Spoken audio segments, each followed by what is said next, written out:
안녕하세요. 한밭대학교 김태원입니다. 이번 강의에서는 제어문에 대해서 배워보는 시간이 되겠습니다. 제어를 한다는 것은 어떤 것의 동작을 바꾼다라는 의미가 되겠죠. 그래서 우리가 C 프로그래밍을 할 때 제어를 한다는 것은 어떤 코드의 흐름을 바꾼다는 얘기가 되겠습니다. 그래서 어떤 키워드를 이용해서 프로그램의 흐름을 바꾸는지 차차 살펴보도록 하겠습니다. 네, 그래서 이번 강의의 목차는 다음과 같이 되어 있습니다.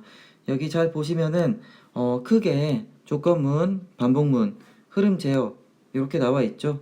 근데 이런 것들을 이번 강의에서 다루기에는 너무 많습니다. 그래서 우선적으로 조건문과 반복문의 일부를 조금씩 배우는 시간으로 만들려고 하고 있습니다.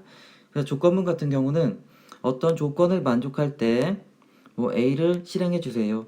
또 어떤 조건을 만족할 때 B를 실행해 주세요. 이런 식으로 프로그램이 진행하다가 마주할 수 있는 여러 개의 조건에 따라서 프로그램의 실행 방향을 이렇게 결정하게 되는 게 되겠습니다. 그래서 대표적으로는 이제 if문과 스위치문이 있고요. 이번 강의에서는 if문에 대해서 먼저 배우도록 하겠습니다. 그리고 반복문은 어떠한 반복하고 싶은 구간을 여러 번 이제 수행할 수 있는 기능을 말합니다. 대표적으로 이제 for문과 while문 요 정도가 가장 대표적인 문법인데요. 물론 do while도 있습니다. 우리가 강의 시간에 다룰 거고요. 근데 이번 강의에서는 요 for loop에 대해서만 먼저 배우도록 하겠습니다. 그리고 나중에 다시 말씀드리긴 하겠지만 이제 흐름 제어라고 해가지고 continue라는 키워드와 break라는 키워드가 있습니다. 요거는 특히 요 반복문과 굉장히 잘 어울리는 이런 키워드들이 되겠습니다. 요거에 대해서는 이제 다음번에 다시 말씀드릴 기회가 있을 거로 알고 있고요. 그래서 오늘은 이제 조건문의 if문, 반복문의 for문에 대해서 조금 더 집중해서 말씀드리도록 하겠습니다. 네, 그래서 조건문입니다. 아까 말씀드린 것처럼 조건문 같은 경우는 선택 제어문이라고도 불립니다. 조건에 따라 다른 내용이 실행되도록 실행의 흐름을 제어하는 명령문이다. 그리고 if문과 스위치문으로 나뉠 수 있다라고 적혀 있습니다. 그래서 선택의 기준을 먼저 제시하고요. 그리고 상황에 따라서 다른 값이나 내용을 적용한다. 이렇게 적혀 있습니다. 이거에 대해서는 뭐 이따가 점점 코드를 보여드리고 그러면서 더 명확해질 거라고 생각이 됩니다. 네, 그래서 기본 if문 같은 경우는 조건식이 참일 때 실행, 그리고 거짓일 때는 아무것도 하지 않음 이렇게 적혀 있습니다. 우리가 조금은 익숙한 플로우 차트로 먼저 이렇게 설명을 다시 드리도록 하겠습니다. 그래서 어떤 코드가 이렇게 실행이 되다가 if라는 키워드를 만납니다. if는 왼쪽에 있는 것처럼 이러한 문법을 가지고 있습니다. if 하고서 소가로를 열고서 그 안에 조건식을 이렇게 넣습니다. 그래서 예를 들어서 if x가 10이랑 같은 값이라면은 그리고 if문 이 조건을 만족할 때 수행할 곳에 블락을 이렇게 설정을 해줍니다. 여기다가 우리가 뭐 1번을 하고 싶고 2번을 하고 싶고 3번을 하고 싶고 이런 식으로 하고 싶은 내용을 블락 안에다가 이렇게 적어주면 됩니다.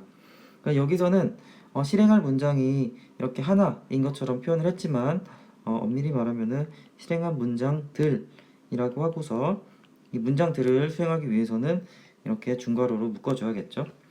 이게 기본적인 문법이 되겠습니다. 그래서 if라는 키워드를 만나게 되면은 조건식의 참거짓을 따지고요. 참이면은 안쪽으로 들어와서 if문 이제 블락의 안쪽으로 들어와서 실행을 하고요. 거짓이라면은 if를 그냥 if문을 그냥 건너뜁니다. 그래서 흐름은 코드의 흐름은 if를 맞는 다음에 실행을 하든지 아니면 그냥 if문 바깥으로 이렇게 넘어가게 되는 겁니다. 그래서 간단한 예를 통해서 먼저 다시 말씀드리겠습니다. 기본 5-1이고요. 교재랑 똑같은 예제가 되겠습니다. 그래서 여기 메인 함수 안쪽을 보면은 굉장히 간단하게 되어 있죠. 이제 5번째 줄에서 a라는 값을 99로 이렇게 초기화를 했습니다. 그리고 7번째 줄과 8번째 줄에 이렇게 if문이 설정이 되어 있는데요. if를 쓰는 것을 보시면은 if 하고서 어떤 조건문을 쓰고 있습니다. 그래서 a라는 값이 100보다 작으면은 요 if문 안쪽에 있는 문장을 실행해 주세요 라고 되어 있는 겁니다. 근데 요 안에 있는 조건문은 참이 되죠. 참이 됩니다. 그렇기 때문에 조건문이 성공적으로 실행이 될 거고요. 뭐 100보다 작군요 하고 이것을 프롬프트로 출력하는 간단한 코드가 됐었습니다. 그래서 여기서는 지금 뭐 한 줄만 이렇게 실행이 되고 있지만 보다 조금 더 명확하게 표현을 하기 위해서는 여기 if문 안쪽에다가 이렇게 중괄호로 if문의 영역을 이렇게 표시해 주는 것이 훨씬 더 깔끔할 것 같습니다. 그리고 이렇게 코드를 보시고서 어떠한 논리를 가지고서 이 코드가 진행이 되는지 이렇게 플로우 차트로 다시 한번 그려볼 수 있으면 좋을 것 같습니다. 그래서 여기가 바로 if문에 해당하는 부분이죠. 그래서 if문에서 어떤 조건을 만족하면은 이쪽으로 가고 만족하지 않으면은 뭐 이쪽으로 간다 이런 식으로 표현을 해놨습니다. 현재 같은 경우는 참이었기 때문에 이렇게 100보다 작군요를 출력한 다음에 프로그램이 종료가 되고 있습니다. 예, 두 번째 예제가 되겠습니다. 이것도 비슷합니다. 근데 제가 조금 전에 조금 더 깔끔하게 if문을 만들기 위해서는 중괄호를 쳐주면 좋겠다라고 말씀드렸는데 바로 이 중괄호의 중요성에 대해서 말하고 있는 페이지가 되는 것 같습니다. 자, a라는 값은 200으로 이렇게 먼저 초기화가 되어 있습니다. 그리고 200이라는 값을 가지고 있는데 이 a라는 값이 100이랑 비교해서 100보다 작니? 라고 묻는 if문이 있습니다. 그래서 이것을 만족하면은 뭐 100보다 작군요. 이렇게 되어 있습니다.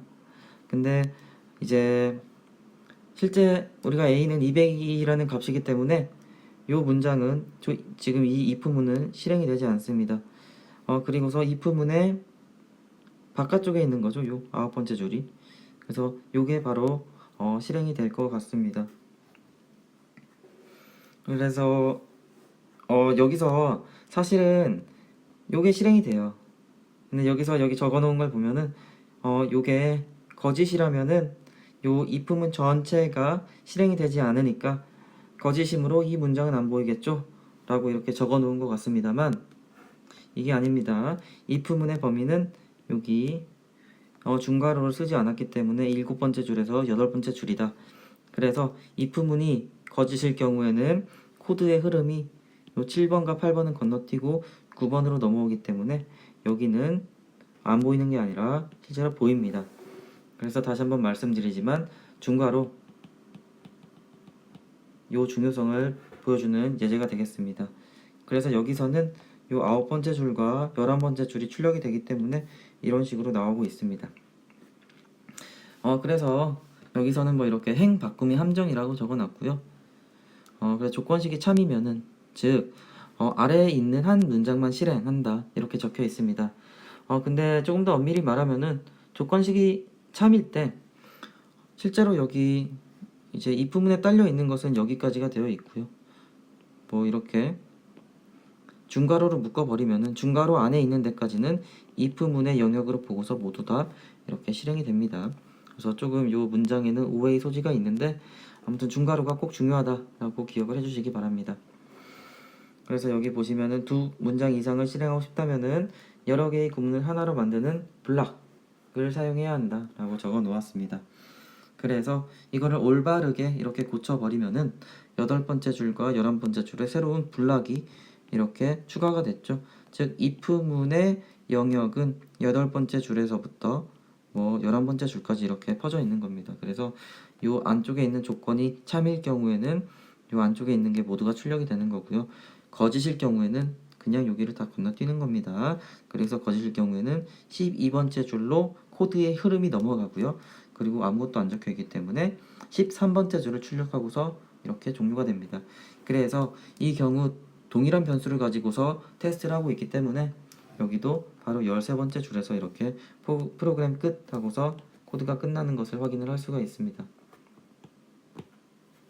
네, 그래서 이제 간단한 if문에 대해서만 말씀을 드렸습니다.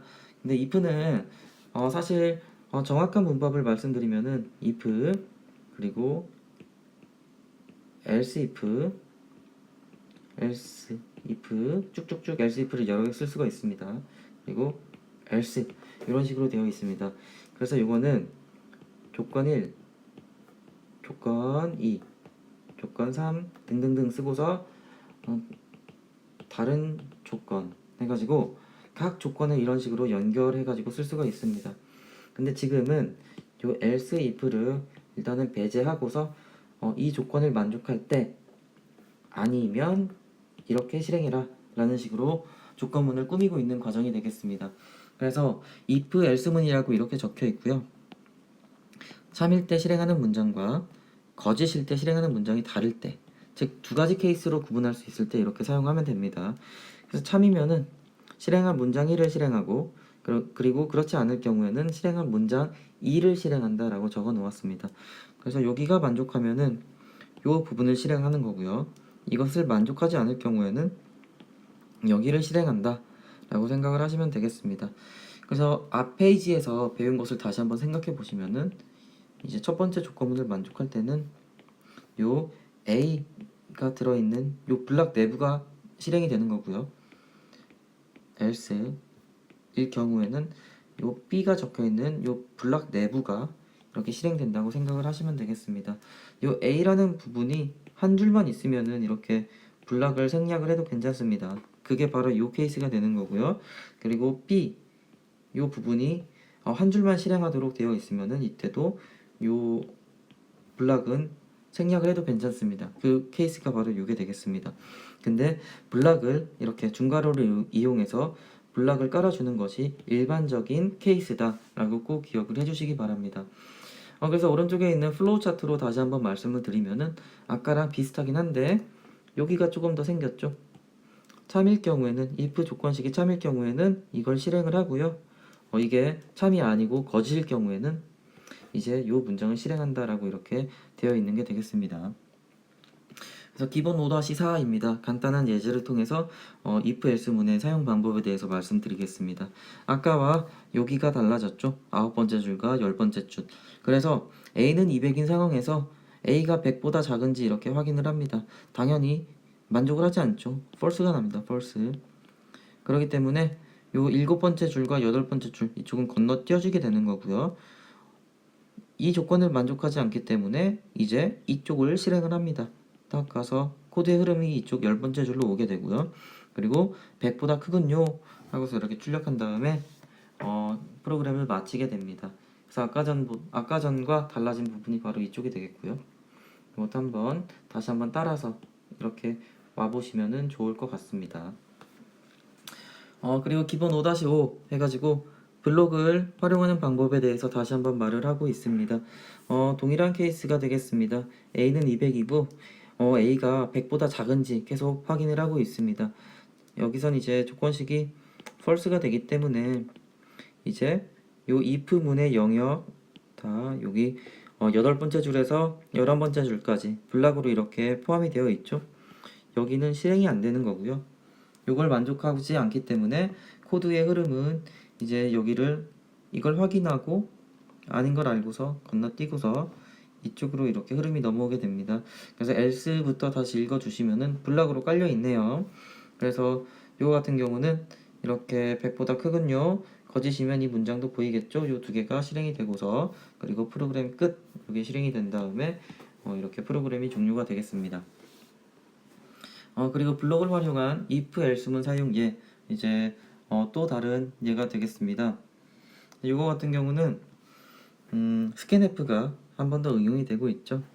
그래서 이건 제가 저번에도 모듈로 연산을 설명드릴 때 말씀드렸던 부분인 것 같습니다.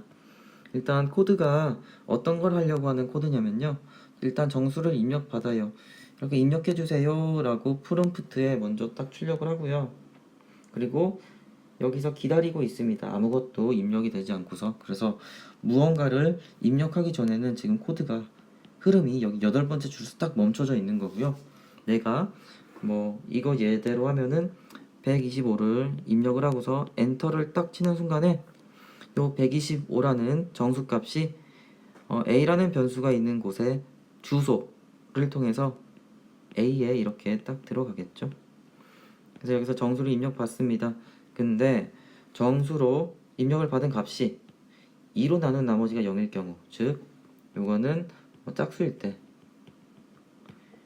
이때는 요 밑에 11번에서 13번째 줄을 출력을 하고요.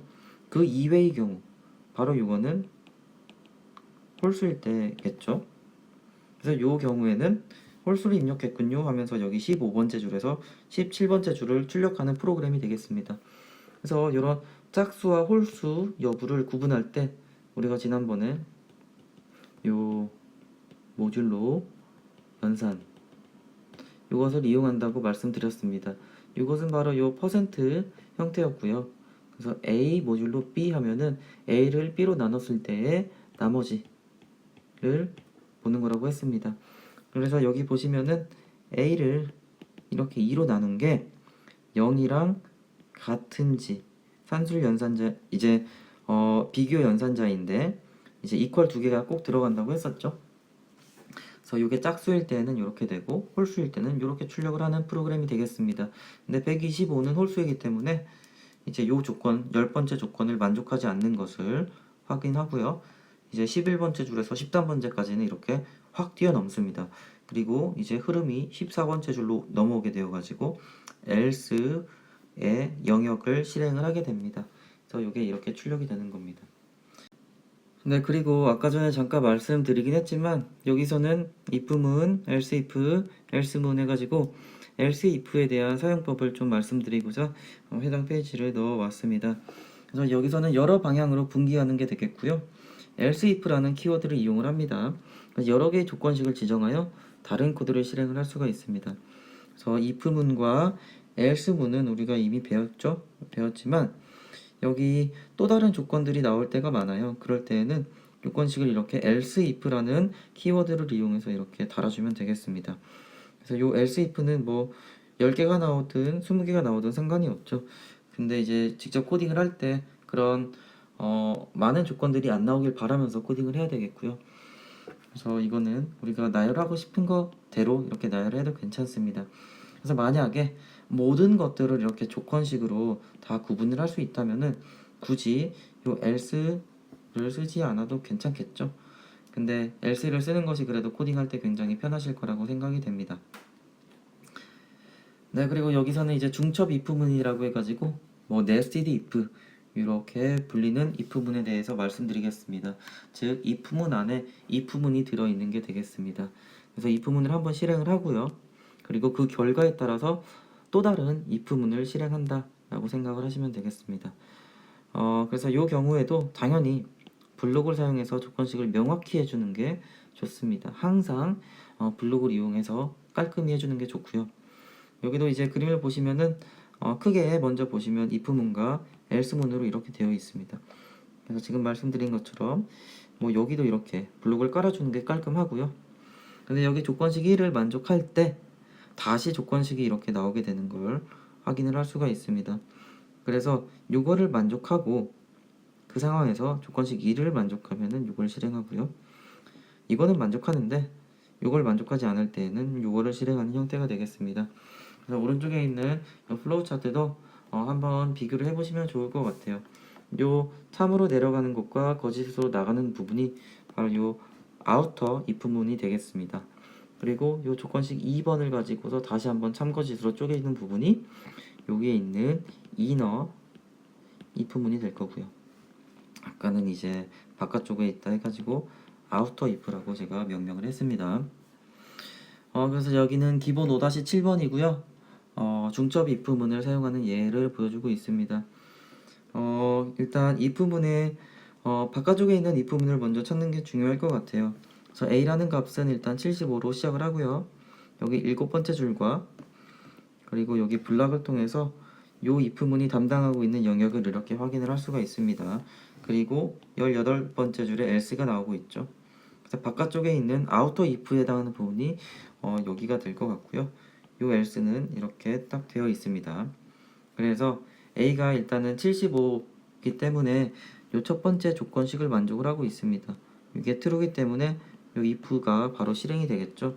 그럼 일단은 이쪽은 절대로 들어가지 않는다라는 얘기가 되겠습니다. 그래서 이거는 이제 우리가 코드를 해석할 때는 무시를 하시면 될 것 같고요. 이거를 만족하는 상황에서 이제 두 번째 조건식을 맞이하게 됩니다.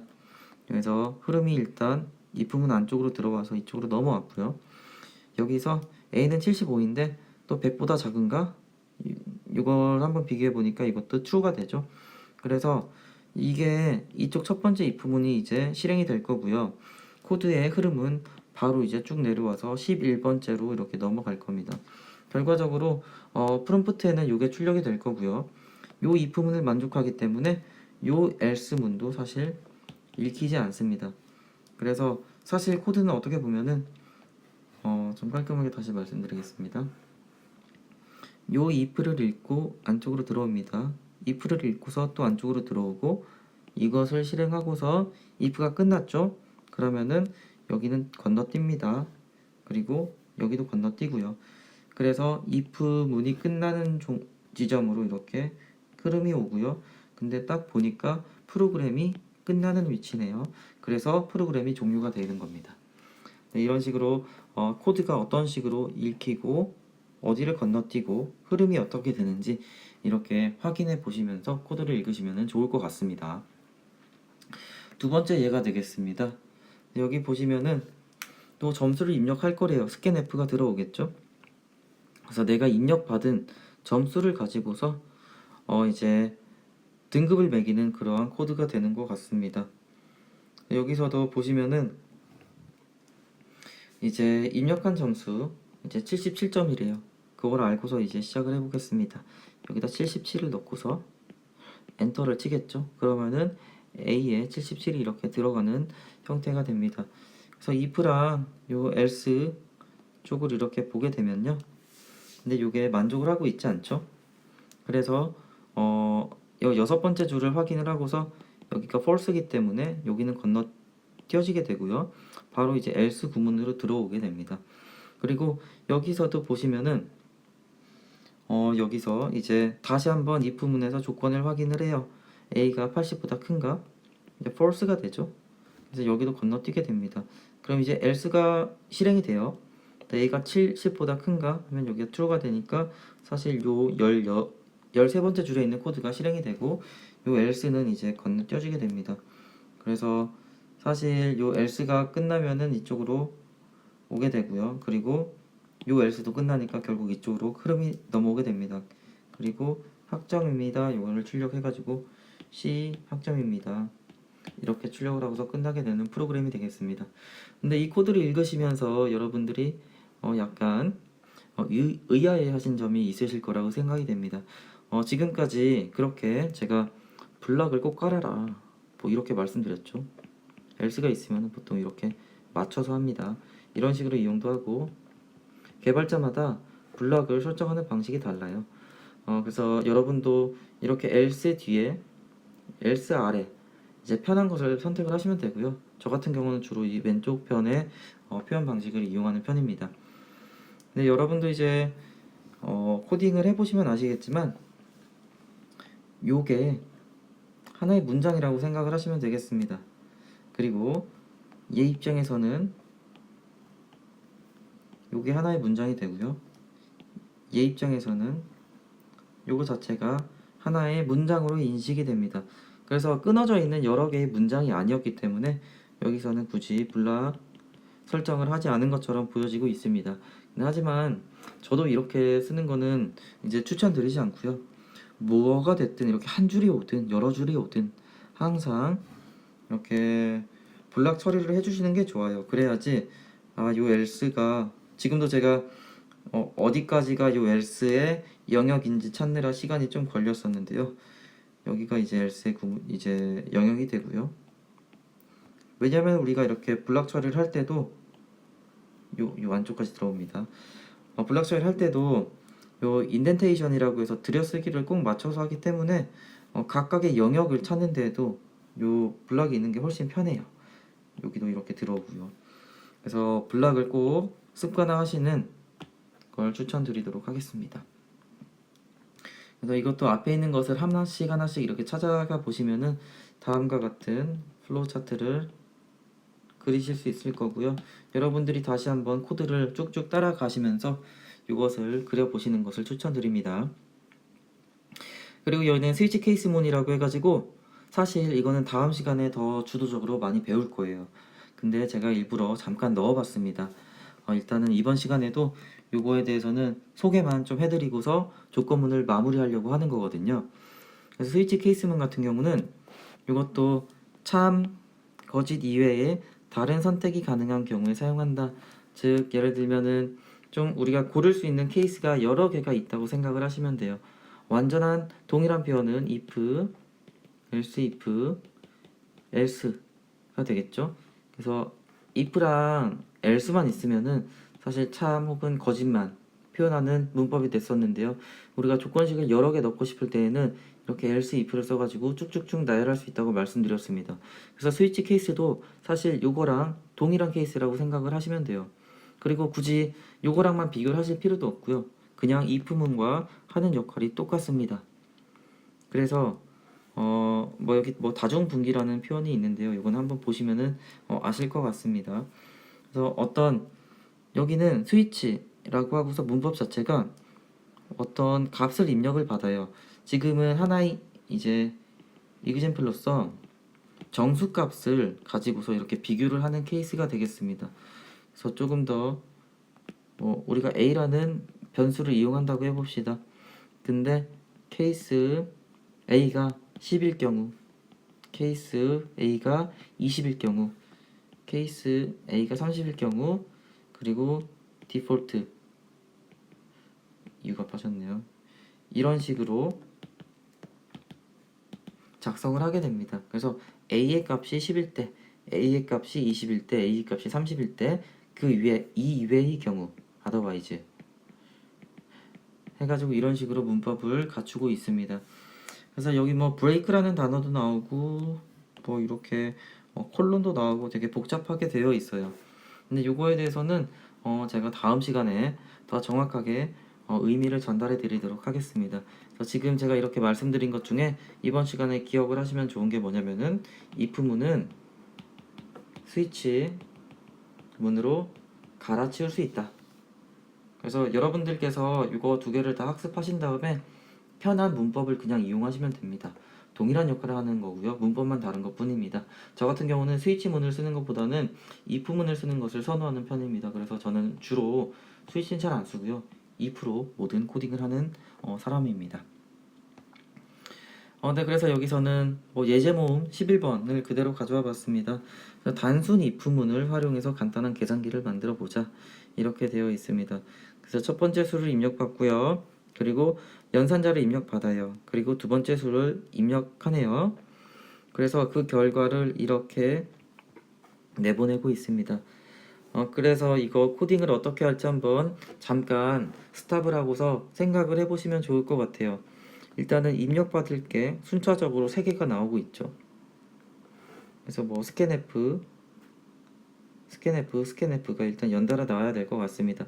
물론 이 중간중간에 printf로 이렇게 주변을 꾸며주는 말들이 나와야 되는데요. 핵심적인 이제 명령어는 바로 scanf가 되겠습니다. 그래서 하나는 정수를 받을 거고요.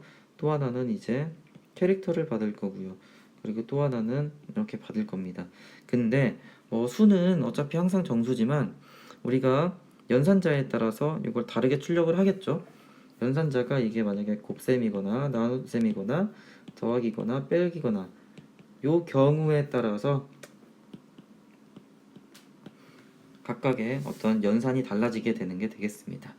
그래서 저 같은 경우는 if 하고서 내가 요 입력 받은 것을 한번 뭐 ch라는 변수에다가 넣는다고 해봅시다. 연산자. 그래서 요 ch라는 값이 곱셈일 때, 그리고 else if, 그리고 ch라는 값이 뭐 더하기일 때 쭉쭉쭉쭉 이런 식으로 적는 것을 추천드립니다. 근데 여기선 어떤 식으로 되어 있는지 한번 확인을 해보도록 하겠습니다. 그래서 예상했던 것처럼 이렇게 일단 변수 3개를 선언을 할 거예요. 근데 초기에는 안 해놨죠. 일단은 무언가 나중에 스캔F로 받아가지고 이제 P연산자 1, P연산자 2, 그리고 연산자 오퍼레이터를 넣는 부분이 이렇게 설정이 되어 있습니다. 그래서 아까 말씀드린 것처럼 핵심적인 역할을 하는 부분은 바로 요 9번째, 11번째, 13번째 줄이 되겠습니다. 네, 그리고서 이제 scanf의 문법을 갖춰가지고 다음 이제 수를 입력받고요. 연산자를 입력받고요. 수를 입력받는 것까지는 예상했던 것과 동일하게 이렇게 돌아가고 있습니다. 그리고 여기 보시면 이제 입력받은 문자가 연산자가 뭐랑 같은지 각각 이렇게 확인을 하고 있습니다. 그래서 이거 같은 경우는 모든 if문을 순차적으로 이렇게 다 확인하는 케이스예요. 그래서 지금 곱셈을 아까 얘에서는 곱셈을 입력받았죠. 그래서 요거랑 비교해서 이제 참이 아니기 때문에 여기는 실행이 되지 않습니다. 그리고 흐름은 다시 17번째 줄로 넘어오겠죠. 그리고 또 다음 줄로 넘어가니까 18번째 줄에 비교를 해봅니다. 근데 이것도 false예요. 그러면은 if문 안쪽으로 들어가지 않고요. 넘어가죠. 그리고 또 읽어보니까 여기 조건문이 또 맞습니다. 그러면은 이때는 이게 출력이 돼요. 그리고 프로그램을 종료를 하는 게 아니고 순서대로 또 가겠죠. if를 수행을 했으니까 또 흐름은 이렇게 넘어가고요. 비교를 해보고 아니죠. 다시 넘어갑니다. 비교를 해보고 false니까 당연히 수행을 하지는 않습니다. 그리고서 이제 더 이상 읽을 코드가 없기 때문에 일로 와서 프로그램을 종료합니다. 이거는 int main에 달려있는 중괄호의 페어가 되는 중괄호가 되겠습니다. 그래서 여기가 프로그램 종료고요. 그래서 지금 이렇게 예제를 통해서 말씀드리고 싶었던 거는 if문을 이렇게 나열을 해도 사실 코딩은 돼요. 비교는 계속 하면 되죠. 여기도 이렇게 비교하고. 근데 사실 여기서 딱 끝났으면은 되게 깔끔했을 텐데 이렇게 쓸데없이 나머지 코드도 읽고서 확인해 봐야 되는 작업이 남아 있습니다. 그래서 여기서는 중복 if문이라고 해가지고 조금 더 계산기를 개선해 보려고 하는 그런 부분이 되는 것 같습니다. 그래서 비슷하게 갈 거예요. 이렇게 A랑 B랑 CH라는 것을 입력을 받습니다. 여기는 이제 넘어갈게요. 근데 아까 전에 제가 이렇게 예상했던 것처럼 if, else if 그리고 else if로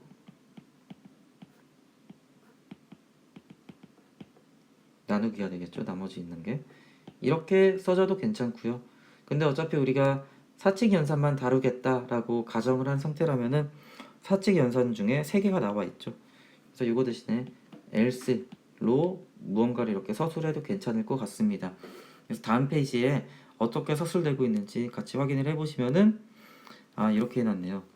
여기는 이제 전 사칙 연산만 고려하는 줄 알았는데 이렇게 나누기까지 해놨고요. 모듈로까지 연산으로 넣었습니다. 그리고 우리가 예상했던 요 5개가 아닌 게 들어왔을 때에는 그 이외의 경우에는 연산자를 잘못 입력했습니다 라고 워닝을 프롬프트로 출력하는 것을 여기서 선택을 했습니다.